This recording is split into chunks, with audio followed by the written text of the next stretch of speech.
Hello guys, welcome back to my channel, The Ink Reader. Today I am wrapping up a TBR that I had started in 2021, which was to read 12 non-fiction true crime books. And I have read one a month in 2021 and I am here to wrap that challenge up. I think it's one of the few TBRs that I actually powered through and managed to finish at the end of the year. So that was a success. Although I'm wrapping this up in February, I still finished all this book in 2021. And I've discussed them in my monthly wrap-ups and also they were featured in other videos. I don't want to spoil anything, so I'm not gonna say, but they were featured in other videos on my channel. However, for some people that might not be interested in the other videos and are just literally interested in a recommendation for true crime, I thought I'm gonna still quickly go through what I've read and go from my least enjoyed one to my most enjoyable true crime, the one I like the best. So I'm gonna go from 12 to 1 and give you a brief synopsis. Again, I'm gonna be more brief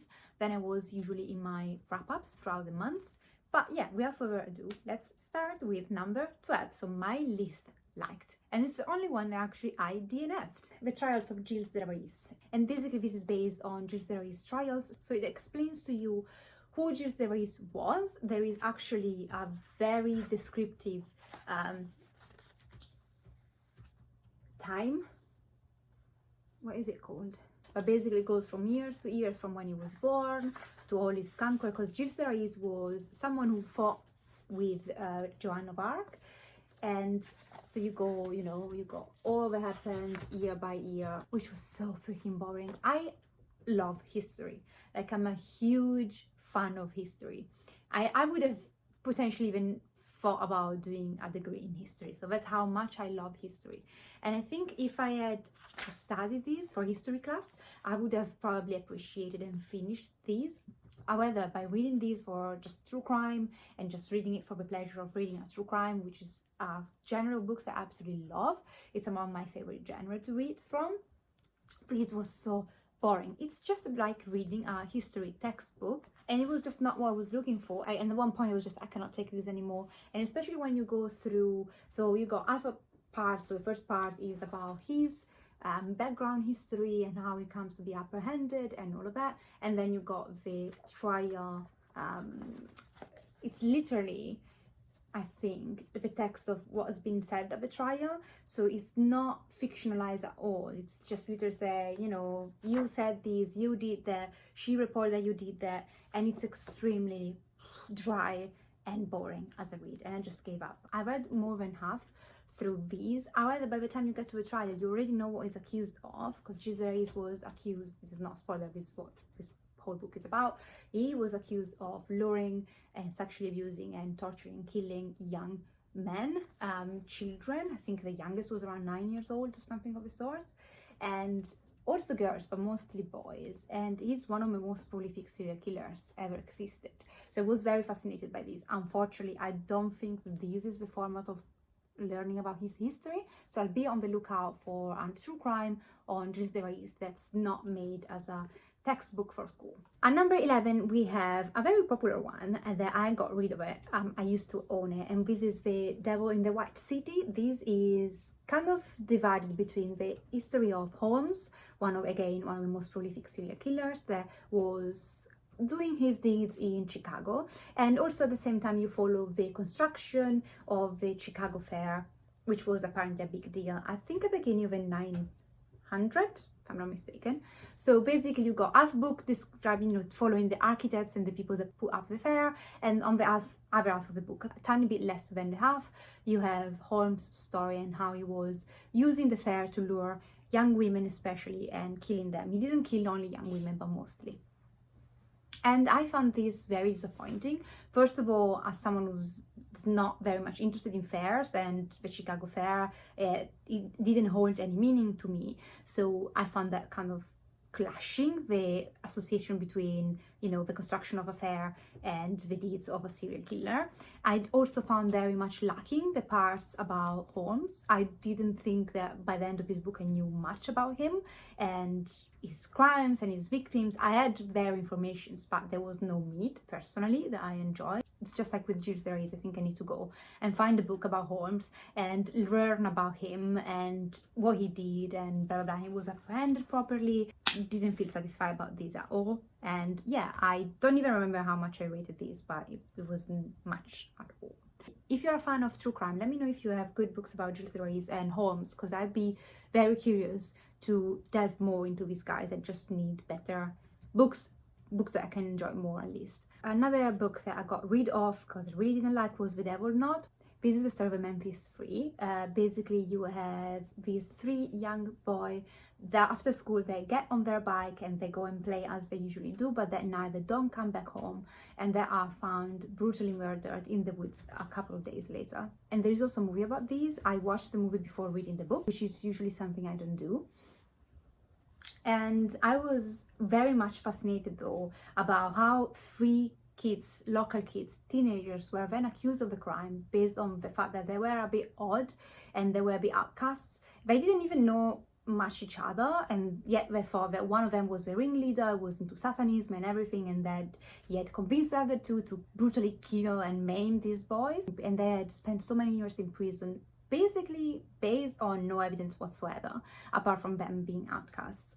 And I was so fascinated though by the movie hinting at the fact that actually there are some proofs that one member of the family of one of the boys might have actually killed the boys. And that's what I was looking for in this book. I was looking for an exploration of an alternative explanation to what we are given, because we know that these 3 kids, these teenagers that have been accused and released without ever being actually pardoned, I believe, we know that 99.99999% they are not the ones who did it. Like, it doesn't make sense. And I was expecting this book to go then in the alternative and explore potential other culprits, and even of not the family members. There were a couple of people that had fled the area that were mentioned at the beginning of the book that were never then explored, and I was very much left lacking any explanation or any theory or any alternative, which is what I was aiming for. Like, it's not necessarily bad written, but I thought it was very boring and dry. All it gives me is exactly what's in the movie. This is what these guys have been convicted on. These are their trial. That's it. I like the true crime to delve into theories and evidence and explore more rather than give me the story that's out in the papers, if it makes sense. At number 9, we have Ann Rule, Last Killer. These we start to get into the books that I actually did enjoy. I think I gave this 4 stars, so I did enjoy these. I do like Ann Rule true crime stories. I think like the way she fictionalized it, in the sense that the way that her writing feels like fiction, I really enjoyed, although it's true crime, so everything that's in here actually happened. This is the story of Jerry Brudos, who was a last killer in the sense that he was kidnapping and killing women, but he had some fetishism that he was playing out, and you follow how he committed this crime and he's been apprehended and the aftermath and what happens to his family as well. There was not much to this guy in the sense that this guy he plays guilty, so there is no huge trial behind. He's kind of apprehended and just confesses. So again, it's a simple true crime in the sense that this is what happened, this is what was going on for this guy in his mind. We think that's what he said to us, and that's how the police apprehended him. They did a very good job and it's very well explained. So yeah, I enjoy these. I do enjoy her true crimes, and I will continue reading them now and again. At number 8, we have Written in Blood. There's a whole saga behind this. I think in 2020 /21 at the beginning, I had started my master in forensic psychology, and as part of that, we had like a group of students and they were suggesting things true crime to watch on Netflix. And someone suggested The Staircase, which is a Netflix true crime documentary that I binged watched in 2020-21. I don't remember. And I was so fascinated by it that I became obsessed. And after watching that documentary, I went and listened to a podcast that completely changed my mind about, is this guy guilty or not of a crime? And I became absolutely convinced that this guy had committed the crime. And so I purchased this book because I heard about this book, of the author of this book, in the podcast, and I wanted to explore more and have kind of more theory and evidence on why this guy was indeed guilty, because the Netflix documentary had fooled me so well. So this guy, Peterson, he's a writer and he was accused of murdering his wife. However, his theory is that their wife slipped down the stairs and it was just an accident. Now, the issue with this is that to justify the injuries that that woman had, she would have to slip down the stairs multiple times. She would have slipped, got up, slipped, brutally slipped. And it does no, like, but the Netflix documentary is so biased because he was having a relationship with someone who was making that documentary. That's crazy. So I watched that. I was like, oh, maybe this guy is innocent. You know, there are these other theories. It could be like, they were so biased. Like, they just tell you some of the informations. And then I listened to the podcast because I was just like, I want to know more. And then the podcast opened my eyes. And this is the same thing that this book does. I really enjoyed this. It gives so many reasons and explanation and proofs on why this guy is absolutely guilty of the crime. And I don't want to spoil anything, but this is, I think it's, you have to go through the experience. I would suggest to go through the experience. It was, if you love true crime, going from the documentary to the podcast to this, I think I'm gonna try and find the podcast name and put it down below. I think it was on the BBC. It's such, for, you know, a true crime passionate, it was such a good time, like, so fascinating. I would definitely recommend this. I really enjoyed this. The only reason why it's less higher up in the list is that this is something that goes in parts of things that I've already read. I rated this very high. I really liked the writing. I really liked explanation that she gives and all the theories and proofs.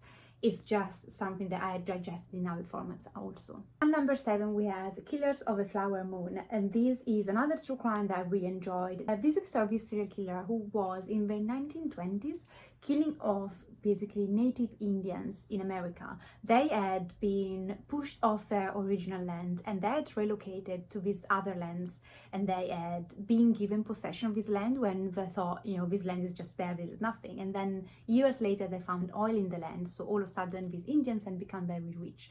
And guess what? They start being killed off. And you follow basically the story of this detective that puts together the story of what was behind that. We are talking about the 1920s where forensic was not really a thing. So that fact that this detective came to the solution of this was so fascinating. I think there is a movie coming out, which I'm definitely going to check out. Maybe it's already out. I read this at the beginning of 2021. So yeah, I was just honestly impressed by the craft of this investigator and how he puts together the whole story. It gives a bit of history about the Indians and what happened. So yeah, definitely recommended this.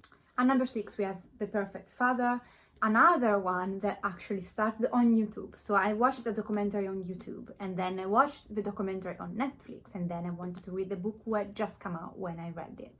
So this is the story of his father, who in Colorado, he was having an affair when he killed off his pregnant wife and his 2 daughters, 4 and 5 years old, or 4 and 3 years old.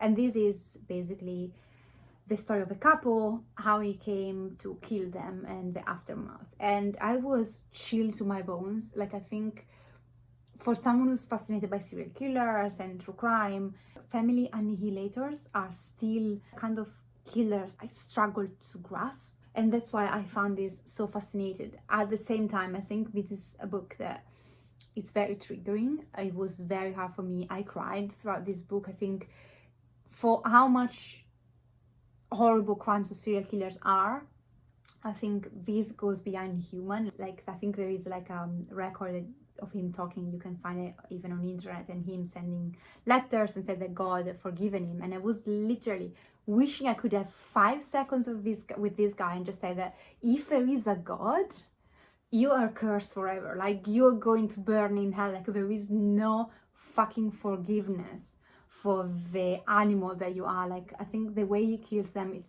this is so triggering. I'm still getting mad even thinking about this man. Like, I really honestly want to laugh in his face. I'm thinking that if there is a God, I'm not a religious person, but if there is, I just honestly sometimes I just wish there is, so you can be punished forever in hell.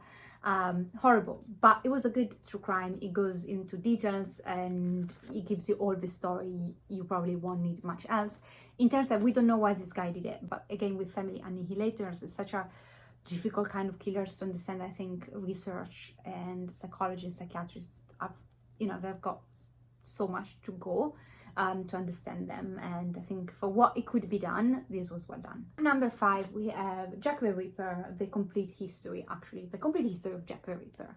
So this, as the title says, it's a complete history of Jack the Ripper from the first crime, the crimes that we don't know if it was him or not, I think it was him, to definitely the canon 5, I think there are 5 of his killings and what happened after.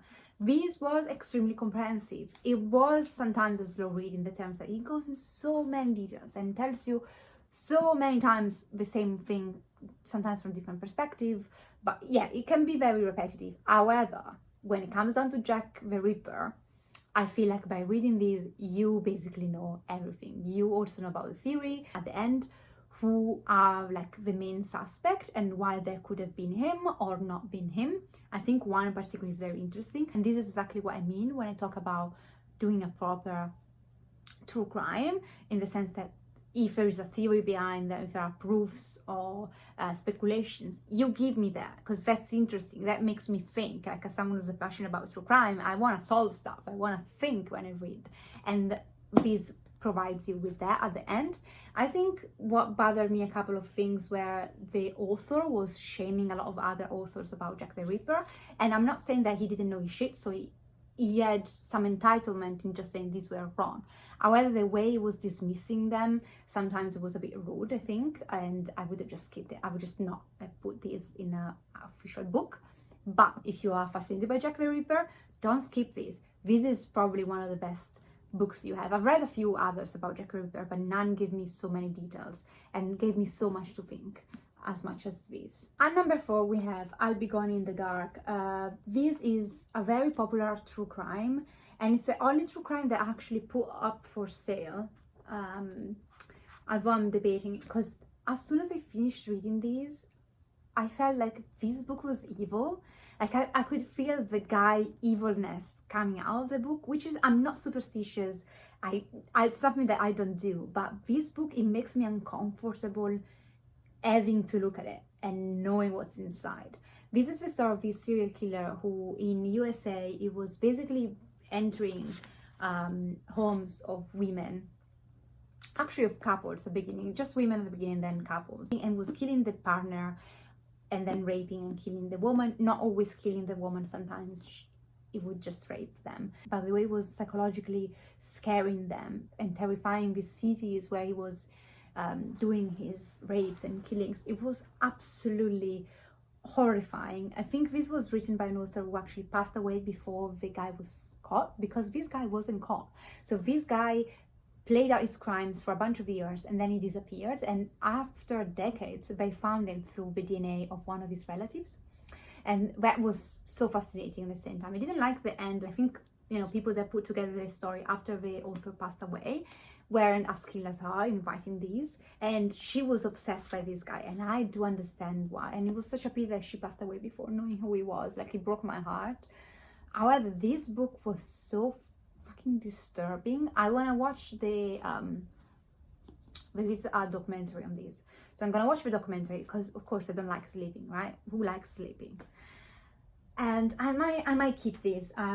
Now months and months have passed, and I feel like, because the story is not so fresh, I can probably keep it because it is well done. However, there is the element of we don't know who the guy was until the last part, because there was an addendum. But yeah, terrifying, like terrifying. It's frustrating also to think that this guy had decades of normal life, because he doesn't fucking deserve that. Yes, he's gonna die in prison, but he went to prison when he was already very old. And I think also there is a hint of him kind of saying that, he was mentally ill and then he was cured and that's why he stopped that.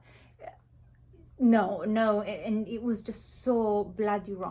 And so, yeah, humans, guys, we are fucking scary. Some of us are. Number 3, we have People Who Eat Darkness. Next one, so 3, second and third, I would definitely recommend. Even people who do not necessarily love true crime, I think they would still find those 3 picks so fascinating. I was hooked by them. I think they were all 5 stars or sort of. So People Who Eat Darkness, it's the story of Lucy. Lucy, she was hostess for an airplane company. It was a big case in UK a few years ago before I moved here, I believe. And she went to Japan to do an experience, change her job, and she just was gonna go there with a friend, do an experience, and then come back with a bit of money. And she starts doing hostess jobs in Japan, which is a whole thing there that I was not familiar with, and I learned a lot about that. Hostesses are not prostitutes, so it's different, but I think people sometimes mix them up. So she went there, she was doing this hostess job, and one day she disappears, and you follow her family and the police and the journalists trying to piece together what happened to her. And you do find out what happened to her. I don't want to spoil anything, although it's a true crime, so you can imagine from the, you just read the synopsis and you know where this is going. However, this was so fascinating. First of all, it gives you a lot of room on Lucy. I think the way the author prioritized in telling you about who the victim was and about Lucy and her family was remarkable, and something that in true crime is not often done. Victims often are names and age, and they are often only their wounds and injuries and the way their body are abused and the way they're killed, but they don't feel very human. They don't feel like the story is about them. It's often about the killer. While here, you don't feel like that. You feel like this is Lucy's story, and you do have someone evil at the end of it, but this is still about Lucy. It was fascinating to see how family dynamics played out in these. The exploration, the way this was written, and the choices the author does in terms of when to give room to who were stellar. I would definitely recommend these. And also, like, it takes place in Japan, which is a whole world that I was not familiar with, and how the hostess job works, and how police work there or doesn't work there sometimes. So yeah, I loved it to pieces. I would definitely recommend these. Looking for a better cover for that, the very classic Helter Skelter by Bugliosi. This is Bugliosi, the lawyer who convicted and gave death penalty to Manson and his family. So other, followers of Manson who actually committed the murders in California, I think in the 60s, 70s. I had watched Once Upon a Time in Hollywood by Quentin Tarantino, and I wanted to know more about Manson. Of course, I knew about him before, but I never delved into him and his crimes properly. And this one gave me an extended, detailed, fascinating, and comprehensive overview of what happened, who Manson was, where he came from, who his followers were, how the murder were played out, and how slowly but incessantly police collected evidence and put together a case that in the 70s, where forensic was so scant, something that you couldn't rely too much on, how Bugliosi and his team put together such a strong case, and they obtained literally a death sentence on a guy who actually had not physically committed the crime, or at least some of the crimes that he was accused of. That's remarkable. I found that for how lengthy this was, it never gets boring. I only have to say that there is basically some people lose their life during the trial, so other followers of Manson commit other murders, and those are not explored. Also, one of the trial of one of the guys who's also part of the murders, his trial is not covered, so there are some gaps.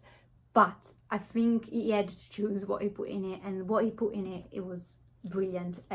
Also Bugliosi, that's a lawyer you want. He passed away, unfortunately, but he was such an amazing lawyer. Said that, a lot of people are fascinated by Manson. I found him just kind of lucky and not very interesting. But again, I would not know that I wasn't so fascinated by him if it wasn't the in-depth character study that I had throughout this book. So it's 5 stars. This is a classic for a bloody good reason. And at number 1, it had to be number 1 because from the writing style to the topic, which is again something that fascinates me when it comes down to true crime. There are subgenres in there in true crime and serial killers and mass murders. We have Columbine. Columbine is the story of these 2 mass murders, these 2 pupils in this school, Columbine High School, that in 1999 they had a plan to blow up the school and shoot people. The bombs do not work. They end up shooting people that work in the school, teachers, and they committed mass murders and then finally suicide. This is an in-depth exploration again of their character. And this journalist who lived through experience, I think he went to Columbine after the accident, so he was there in these few days, collected together the history of the killers, the family, and also the victims and the survivors of this attack. And this is extremely hard to read. Like, I think, again, go into this only if you think you are gonna be okay. And I think this one touched me profoundly. Mass murders, school shooting is something that I am interested in this. It's weird saying interested in, but it's something that the psychology behind these mass murders fascinates me, in the sense that I would like to study more about that. And I absolutely found this masterfully crafted true crime. And I think he also sheds a lot of light on theories that were behind, oh, these guys were victim of bullies and this is what happens when you bully someone. No, bullshit. Like, these guys were having mental health issues or a personality disorder that caused these. But at the same time, what this guy does is that he also tells you the bloody truth, which is sometimes how much we want answers to why these horrible things happen, we don't have them, and there might be not a good answer.